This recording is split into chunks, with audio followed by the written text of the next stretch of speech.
G'day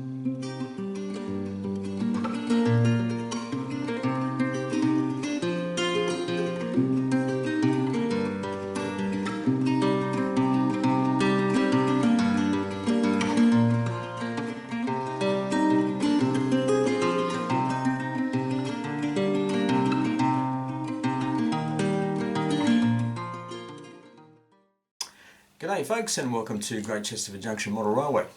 Well, the last update I did, one of my subscribers said or suggested that I should possibly do a camera car tour of the whole railway. Now, I've done this sort of thing before, but it was many years ago, and the railway was nowhere as complete as it is today. So I thought, well, probably it's time to do a new one. So I got out my camera car because I use a little sport camera, a tubular camera, and it fits on this camera car here, and you can see it's got a bracket and everything for it. So it's a four-wheel wagon base, or chassis I should say, and it's got the bracket on there. Now, the last time I'd run the camera car to do a video around the railway, I hadn't completed my extensive tunnel system that I have just over here, and anyway, what I didn't count on was that, because there's very little clearance in these tunnels, that this bracket, because it protrudes out past the edge of the wagon, and especially on both sides, I've already filed this side down actually, it just was catching on the tunnels. So I thought, well, I've got to fix this, and just had a bit of a think about it. And so I had an old Lima European wagon that was given to me some years ago, and it didn't really suit what I run here, but it was a nice thought that was given to me anyway. And it was a bit like, it's about roughly a 50-foot, like a container van, although you can't see what it's like now, but it had Martini written on the side of it. So anyway, it was damaged. I think somebody got a bit aggressive with a soldering iron on the roof, and you know, there's a bit of damage. So it was a throwaway sort of thing. So I've cut it up into various bits and used them to make this new camera car. So the camera's in there now. If I just bring it up a bit closer, the camera's in there now. So you can see I've chopped this wagon body up into three sections basically. We've got the camera in here. This section here is for a battery pack. There's 3 AAA batteries in there, and this last little section is for a toggle switch to operate the lights that I've got on the front here. So those 2 LEDs came out of a book light, and we've got a bit of roof bracing on here just to keep the front together. So yeah, it's got 4 wheels. It's got, on each bogie, it's got 2 bogies, so it runs a bit smoother than the old one, especially over some of the older points I've got. And so today we're going to give you an extensive tour. I suppose it's an extensive tour of the layout, more so the longest possible run that you can do on the layout. So what that involves is, what I will attempt to do is try and use each location that I have here on the railway, except for yards. So there are definite locations here. I mean, on my left here we've got Great Chesterford, and we've got platform 1, 2, 3 and 4. On my right here and below Bamford I've got Newmarket Yard. That's a destination, it's a fiddle yard. Obviously we've got Bamford just here, and on the other side of the wall we've got Little Bardfield, which is another destination, and opposite Little Bardfield on the back of this wall I've got another fiddle yard that I call Duxford. And Duxford requires a fiddle yard cassette to be lifted out of its cradle, turned, and then the train's in the opposite position and it can do a return journey. So we've got those, what have we got there? 1, 2, 3, 4, 5, 6, 7, 8 destinations that are possible on this railway. So to do the journey there will be some pulling into platform and running around to head off in a different direction, and we'll be using, I'll be using names on the particular destinations when the train arrives at them. We've got, on this railway, we've got an up line and a down line, main lines. So the down line is basically going over to the big tunnel complex, and the up line goes through over near the doorway there behind me.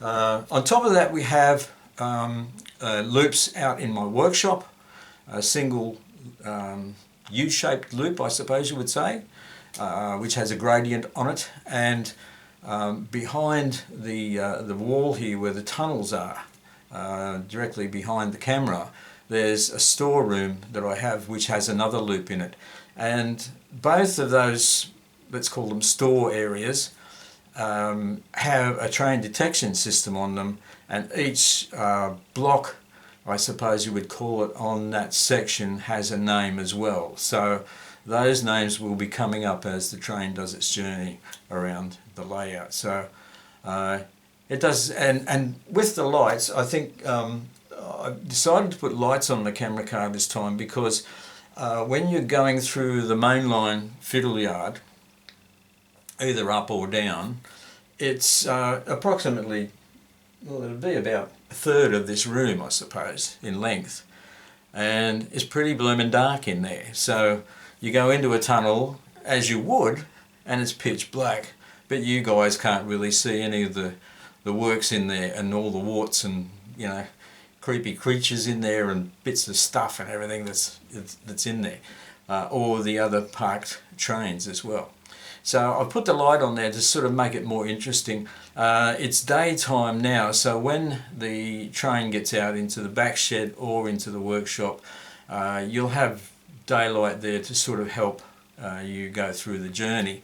I think a trip through the back storeroom here would be a bit boring at night, although it's a little bit dark in there at the moment, but anyway, the light on the camera car will show the way. So I tell you what, we'll try and get into it now and sort of get this all to work. It's pretty complicated, but we'll try and get it to work. So let's have a go at it.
there you go, folks. Hope you enjoyed that. A little run around the layout, and you can see all the inside bits and that you don't normally see.